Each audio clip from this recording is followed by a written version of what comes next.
Welcome back to the Viking Update Show. We talked about the first round draft picks in our last show. We will recap the entire draft, retouch on how the top rounds went, but get a little bit more into the depth and where this team stands as is right now.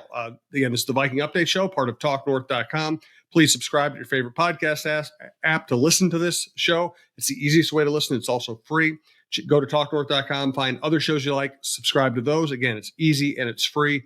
And it's great for our network. We do appreciate you helping us grow as much as we have. John, of course, is from The Athletic. I'm Jim Souhan from the Star Tribune. Brandon Morton is our producer. We're coming to you from the Aquarius Home Services Studios. We want to thank Defined Destinations. We want to thank Twill and the Edina Galleria and TSR Injury Law, 612 TSR Time, Nas Reed. Definitely check out the John Krawcynski show on the Timberwolves and their playoff run. It's been great stuff all along, and it's never been more interesting than it is now because of the way the Timberwolves are playing. I had one stray thought that we didn't get to on Friday, last time we talked about the first round, John, and that is the fact that Justin Jefferson was texting back and forth with J.J. McCarthy. Pretty good sign he's not considering leaving, signing elsewhere, forcing a trade, or anything else. Yeah, I think that's a very good way to put it. And really, let's face it. I mean, Kwesi Adolfo-Mensah has gotten even more and more vocal about this is what's going to happen. We're going to pay him a ton of money. He's going to be here for the long term. And I think that when you see messaging like that backed up by interactions with the receiver and his new quarterback, it all points in the direction that this is going to sustain, that that they are going to figure something out. When you see some of the other contracts that have been going to receivers lately, you're saying you're looking at it and saying, man, Jefferson is going to get absolutely paid, and he deserves it. So that all is going to happen, it seems like. I did think that last year it was a little risky to not get something done last summer, but everything seems to be going forward that way. And Jim, when you get a rookie quarterback on your roster that maybe he's going to start week one, or maybe it's going to be, week one of of the following season, it opens up a lot of financial flexibility for you. And that changes the whole dynamics of paying a receiver when you're not paying your quarterback enormous money. No doubt about it. I think two things about this draft. Number one, if J.J. McCarthy becomes a very good quarterback, or better than that, this draft will be considered a success. And if he doesn't, this draft will be considered somewhat of a failure. But I do like the logic of these picks. We don't know who's going to be good, who's going to be bad, who's going to be injured. It's hard to project. That's why so many draft picks miss. But we can judge rationale, and the fact that they got a quarterback they liked without having to throw in another first-round draft pick. The fact they were able to use that other first-round draft pick to position themselves to get a very good, what we think is a very good edge rusher. If those guys are good, you have an offensive anchor and a defensive anchor, two most important positions in football. We know they need cornerback help. Their next pick, fourth round, they take a cornerback who looks like he can play. He has size, he's physical, runs pretty well. Who knows? Cornerback's a hard position to project, but he looks like he can play. And then they got some linemen and a kicker later on. It's not the perfect draft. You'd like to have more picks, but this draft, more than Kwesi's other drafts, feels like it makes some sense. Yeah, there wasn't something that happened, during this weekend where you're like, why in the heck did they do that? What, right. What is he doing here? It was now, maybe it won't work out. Maybe JJ McCarthy won't be any good. Maybe Dallas Turner will get injured. Maybe any of these guys will just, not be able to meet the moment for whatever reason. But like you said, I think the key, and I think what Kwesi needed, was a draft that you could follow the logic and you could see why they're picking the players that they did, where they could potentially fit, that there's an overall plan and a vision for where they're going. I think that those were things that were lacking in the past with his drafts. And sometimes maybe it felt like he was trying to get a little too cute, maybe to show how smart he was or how different he looked at things. And it ended up not working out very well for him. This is slightly more conventional approach to things. That doesn't mean it's going to work, but at least you can look at it and say, yeah, I understand this. I get where he's going with this. And when you have drafts that you can understand or that don't make sense, they have to work out. Like you have to be able to look back in 2 to 3, 4 years and say, okay, hey, I didn't see it then. I see it now. He was right. I was wrong. And we can't say that about his other drafts right now. So at least, going, if we 5 years from now, we turn back and look at this draft, and if it didn't work out, it won't be like, oh, I can't believe they did that. This was stupid. It was, you know what? I know why they did it. At the time, this player was highly rated. This team, it seemed like it was fitting in very well, all this stuff. And for whatever reason, it didn't work out. But I think that's important for this regime. Like needed something like this to just solidify a little bit and say, okay, let's kind of stop trying to, be the smartest guy in the room and just start trying to pick good players that make sense for where we're at. And I think they did that a lot this weekend.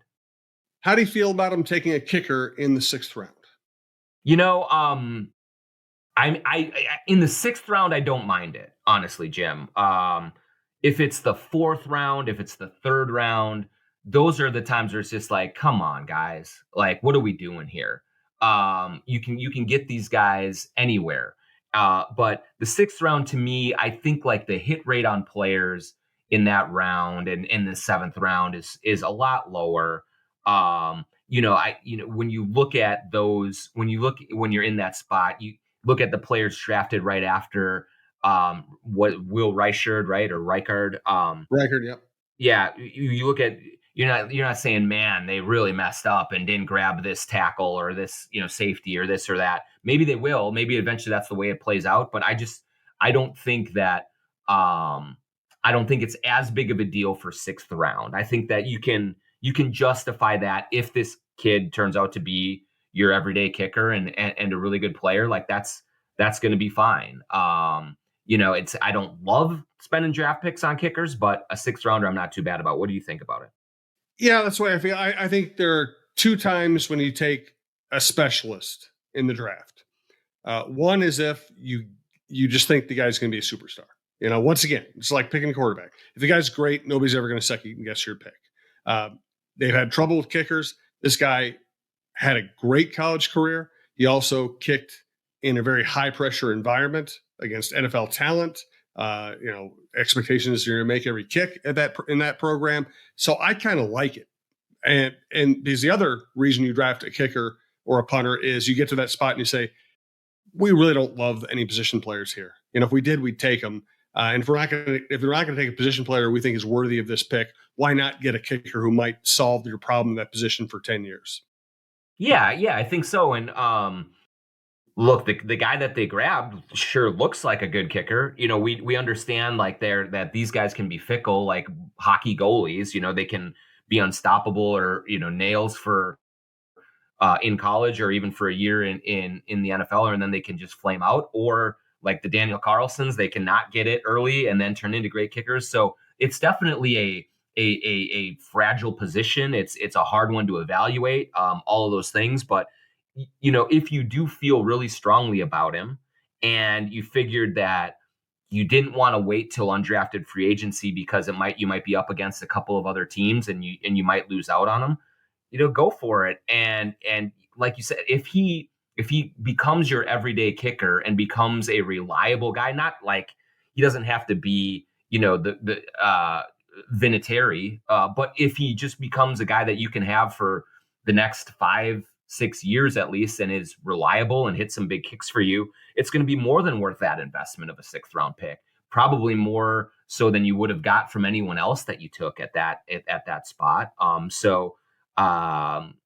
open-minded to it, just given especially, the uncertainties around the kick game that they have, going into this season. If you're going to play a style of game where you play defense, maybe, you hope to score more points this season and have another good offense, but you figure you're going to be in some close games. You're going to need a kicker to knock them to win some games for you. And if you think this guy can do it, let it fly. Yeah, and one more way to look at it is we know that the hit rate on 6th round draft picks is very low. Most get cut. Some make it to the practice squad. A few end up being backups. Rarely do you get a starter in the 6th round. It does happen, but it's not something you count on. Kickers actually win and lose games. Yes. Make it, you win the game. Miss, you lose the game. So it is a game. It's a position that it wins championships and gets people fired. Absolutely right. I mean, I know it's very easy to discount it. It's very easy to lament it, just given, how fickle they are and kind of how there can be a revolving door and at that position. But when you get a good one and you don't have to worry about it, just think about how much easier the Vikings' life would have been over the last 40 years if they had really reliable kicking, in any stretch of, let's even just say the last 15 years, ever since Ryan Longwell left, just having someone in there that you can rely on, man, does that take a lot of pressure off of the situation. And man, does that make you feel better. And it can change the way, not only it can win games or lose games for you just from whether the kick goes in or not, it can change the way you call games, and how you approach game-ending drives and things like that. So it can really have a big effect that I think sometimes is overlooked. No doubt about it. All right, let's get to more Viking topics, but also the division, maybe even the league here. We are coming to you from the Aquarius Home Services Studios. We want you to know more about Aquarius Home Services. Scott for Aquarius Home Services. Making your life better is a huge priority for us at Aquarius. It may start with providing worry-free water or heating and cooling systems you can trust, but there's another very important reason. Aquarius is family-owned and operated. We work hard to earn the right to be recommended. That means upfront, no-surprise pricing, providing a 5-star experience, and treating your home and time with respect. And knowing we're just a click away at AquariusHomeservices.com. John, tell us about Defined Destinations. Looking to spice up your adventures? Well, you're in luck. Meet Defined Destinations, your local tour company based right here in the Minneapolis-St. Paul area with over 25 years of experience crafting unforgettable group tours. At Defined Destinations, they're all about making travel easy and oh so exciting. Their 2024 lineup is jam-packed with epic destinations and experiences that are hard to find on your own. From the sun-kissed shores of Croatia to the pasta paradise of Italy, they've got you covered. Plus, they include airfare, tasty meals, and must-see attractions. It's like a vacation jackpot. You'll also want to stay tuned for a sneak peek at the 2025 trips. Trust us, you don't want to miss it. Ready to turn your travel dreams into reality? Hop on over to defineddestinations.com to check out all the incredible destinations waiting for you. Make some memories and shared experiences with your friends and family in addition to meeting new friends. defineddestinations.com. My friend Scott Dayton, Scott Dayton's Twill in the Edina Galleria, wants you to know that spring has arrived at Twill. They've added Samuelson to their family of brands. They have great brands. They also have a new collection of casual and dress clothing in the store from all of their favorite vendors, and they find vendors that you have never heard of before. Whether you're going to go on a trip to a warm weather destination or you simply want to get ready for spring in Minnesota, Twill is your one-stop shop for everything you need in men's clothing. Golf courses are opening soon. Get ready with the new spring items from Peter Millar, Johnny O, Grayson, and Shoes, KJUS, Shoes. They have great stuff.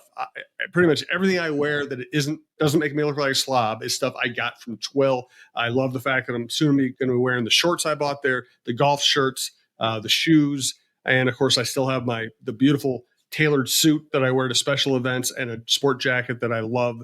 I never even wore sport jackets before I saw this one in Twill. Now I wear it all the time. TwillMN.com. Sign up for their email notifications. They won't spam you to death. They'll just send you something when they have something specific to let you know about. I also want to thank a longtime sponsor, TSR Injury Law, 612 TSR Time. It's all you really need to know. 2 words, right? Naz Reid, and let me do my math. What is that? 7 numbers, 612 TSR Time. If you're injured, call 612 TSR Time. They'll take good care of you, or they'll send you in the right direction. They don't charge you unless they win your case, and they win lots of cases. All right. So how do you feel about the division now, both this year and in the near future?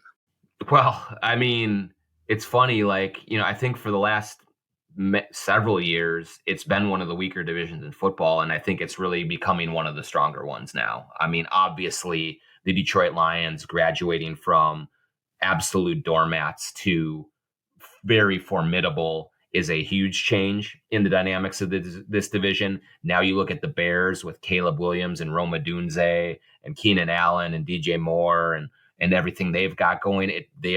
Whether or not they're ready to really step forward this year, they're going to be harder to play. The Vikings getting their quarterback, getting Dallas Turner, their defense is going to be much better. You have Justin Jefferson coming back. They're going to be good. The Packers are always good. They're I'm sure they had another good draft, and Jordan Love is looking like he's ready to kind of take that step forward. And so I think this is going to be one of the tougher divisions in football all of a sudden, which is not good for the Vikings if you're looking in the immediate short term. I mean, I think that I can foresee a situation where, they go into this season and Sam Darnold is the starting quarterback and they decide that, hey, we want to give JJ a red shirt year, and you want to just let him kind of learn the ropes and ease into this and make sure that, they're doing right by him development wise. And then Sam Darnold just isn't good enough in this division and they finish fourth. Like, that's a real possibility. I also think that the defense could be so good that maybe they can push up into, second place. I still think I like the Lions the most in this division.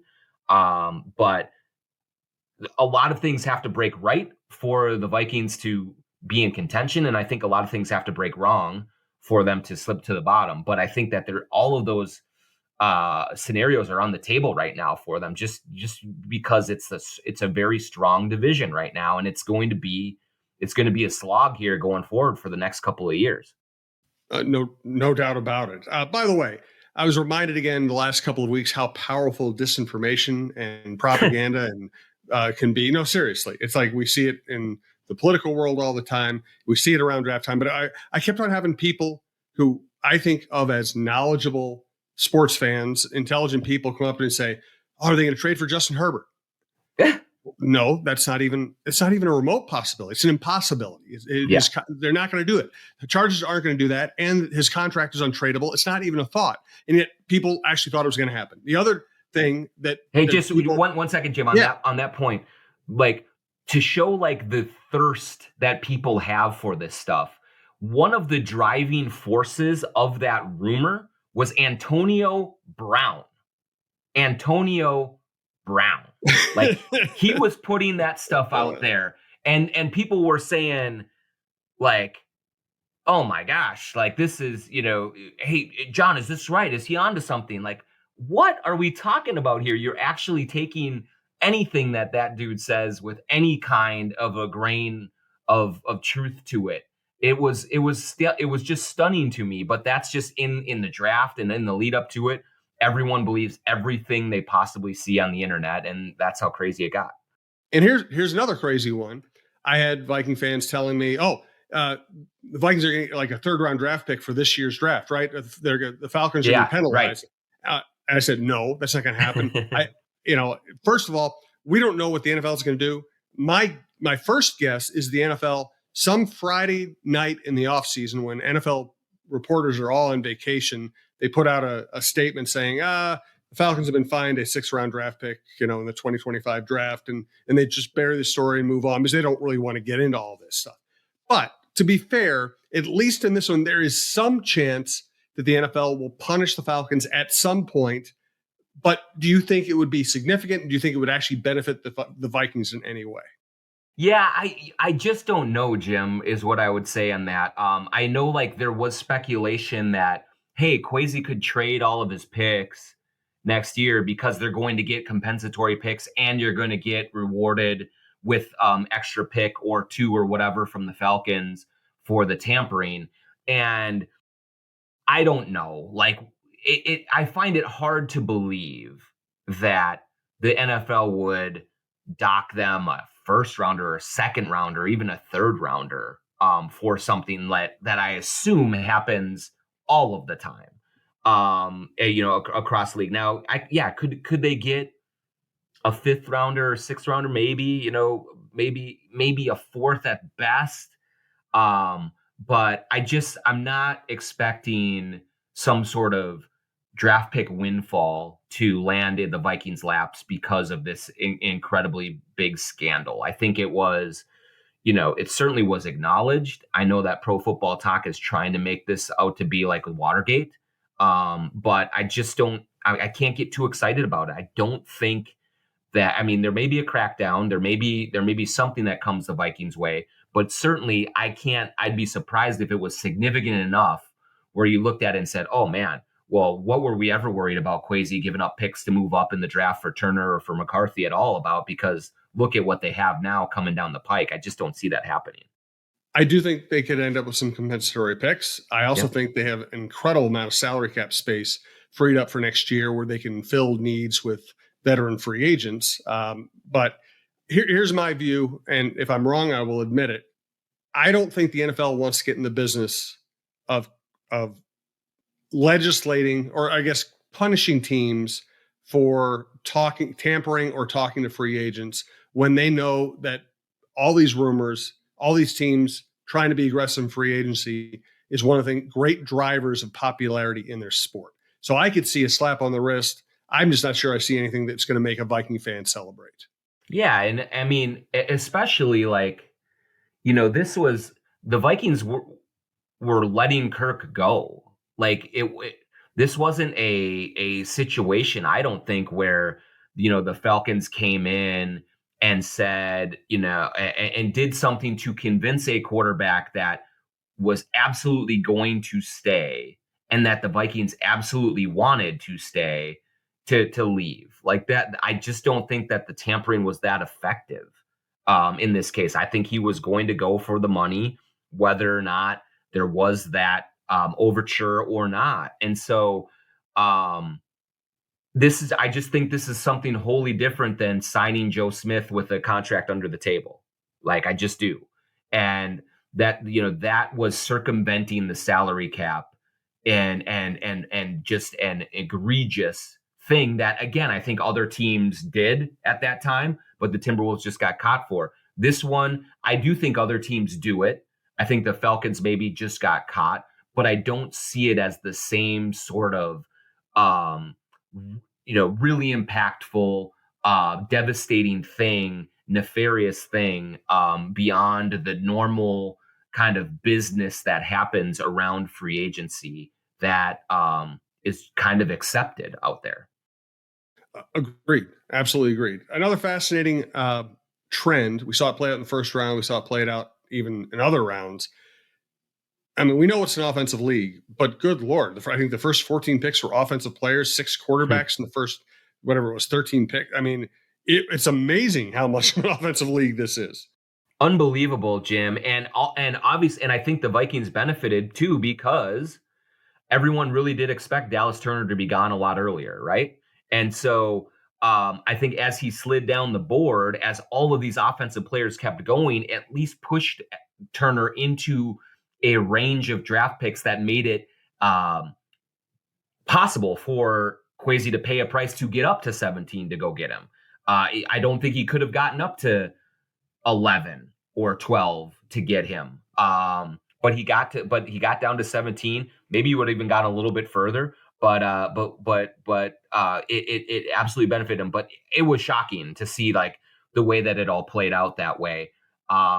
I guess though maybe it shouldn't be shocking, right? I mean, the way that the game continues to be tilted in favor of offense, with every rule change going against the defense, with so many things that go toward the importance of the quarterback and all this, it does make sense that teams are recognizing that and saying, look, we got to go where you win games. And, the idea of winning games defensively anymore is kind of outdated and it would seem to be an anomaly if a team did that. So it's loading up on offense. It's grabbing as many skill position players as you can. It's getting the alignment to protect them, to protect the quarterback and going for it from there. That is the pathway toward winning at a high level now. No doubt about it. Let's get a final thought from John. I'll also add a final thought. Again, thanks to our producer, Brandon Morton. Thanks to our sponsors. Thank you for listening. Again, if you like the show, please subscribe to your favorite podcast app. It's free. It's easy. Check out Michael Russo, Jeff Diamond, Roy Smalley and Lavelle Neal, John Millay, Mike Grimm, all of our sports. The Dawn of Sports, Dawn Mitchell's doing a great job with her podcast. Lindsey Young from the Vikings will be on this week. We've had people from Minnesota Aurora. We've had everybody from Jim Cott to Mike Tirico to the people who got the Aurora going. So check out all the shows. We do appreciate it. And again, if you like the show, please subscribe. Final thought from you today, John. Can I just tell you that I've never found Sean Payton more ridiculous than I did this week. And I have never been one that has ever been enamored by Sean Payton ever at all. And I know that he is a public enemy number one around Vikings land for his role with the Saints and Bountygate and all of those things. But I found his sort of decorum at the press conference kind of puffing his chest out about what he may have or may have not have done for Kwesi Adolfo-Mensah when he ended up with Bo Nix at number 12 when he could have gotten Bo Nix at 37 probably, was just egregiously vomit-inducing. I just like, and I heard Justin Gard say this on K-Fan the other day, and I totally agree with it. Like, now I want Bo Nix to fail. And I have no idea who Bo Nix is. He might be the best guy ever. He might be an awesome dude. He's been through a long career in college and all that stuff. But now, because of the way that Sean Payton kind of, acted like he was the smartest guy in the room and all of this stuff, and duped the Vikings into it, and then kind of peacocked about it. I hope that Bo Nix is the worst quarterback that was ever drafted in the history of the NFL. Like, that's where I'm at right now with it. Yeah, and I guess I would offer a version of that. I don't care about Bo Nix one or the other. I hope Sean Payton fails. Yeah, right. He is smug. Listen, very good coach. He also got very lucky that they got a Hall of Fame quarterback because he was injured and the Chargers gave up on the guy. Does Sean Payton have some degree of, does he get some degree of credit for helping Drew Brees? Yes, but I think Drew Brees would have been great in all kinds of different systems for all kinds of different coaches. But Sean Payton is a smug, smarmy, unlikable guy, and I do hope he fails. I hope the Broncos fail, and I'd say that even if he was saying this about some other team other than the Vikings. Yes, exactly. My final point, I don't think the Falcons even had to tamper with Kirk Cousins. All they had to do is tell him, listen, you've always wanted to play with Michael Penix Jr., and we're going to make that happen.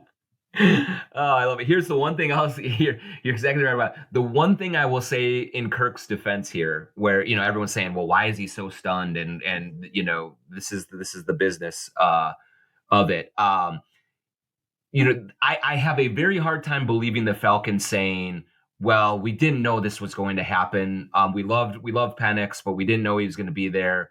And then we had to take him once he was available. There is not a mock draft in the world that had Michael Penix going before number 8. Like, not. So, like, that could have been something that they told Kirk about a little bit earlier. Like, hey, we really like this kid. If he's going to be there, this is a real possibility that we're going to take it. Instead of just telling him right, a minute before. That's fine. But the irony of it, the business of it for, one of the guys who has played the business of the NFL as well as anybody in the league, kind of getting it, coming and going a little bit. That was something to behold for sure. No doubt about it. Thanks to John. Thanks to our producer, Brandon Morton. Thank you for listening. Thanks to our sponsors. We appreciate it. It's going to be a fascinating offseason, fascinating upcoming season, and we want you to enjoy the Timberwolves playoffs. So definitely check out the John Krawcynski Show on our network. We'll talk to you soon.